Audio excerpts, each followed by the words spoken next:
Paste करतो आपल्याला हे 3 बोटाचं अंतर सोडायचं आणि असं मार्किंग करायचं. बरं मार्किंग आलं ते मार्किंग खाली आणलं. मार्किंग यासाठी केलं आहे की या गोलाच्या आतमध्ये 3 रंग टाकायचे. पहिला रंग त्या मार्किंगवर टाकतो. दुसरा रंग टाकताना आधीच्या रंगांमध्ये थोडंसं त्याला मिक्स करून टाकलं. तिसरा रंग हा मध्ये पूर्ण करून टाकतो. हा झाला बेस. बेस केल्यानंतर सेंटर पॉईंट काढला. तो सेंटर आणि डिझाईनचा सेंटर आपण एकमेकांना फक्त मॅच केलं. आता जाळीवरती पांढरा, पिवळा आणि पोपटी हे रंग फिक्स आहेत. डिझाईन कोणताही असलं तरी लाईट कलर असल्यामुळे हे बेसला वापरायचे नाही.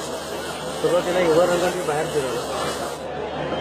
त्याच्याखाली पिवळा रंग आधीच्या रंगांमध्ये थोडंसं ओव्हरलॅप करून फिरवला. तसंच पांढरा पण पिवळ्यामध्ये ओव्हरलॅप करून फिरवला. आता शेवटी पिवळा रंग पांढऱ्यात मिक्स करायचा आणि डिझाईन हळूहळू हे पूर्ण करायचं. ठीक आहे. आता जे रंग आपण खाली टाकले होते ना त्या रंगांवरती सगळं डिझाईन हे तयार. ही पूर्ण प्रोसेस यात दिलेली आहे. रंग कोणती खाली टाकायचे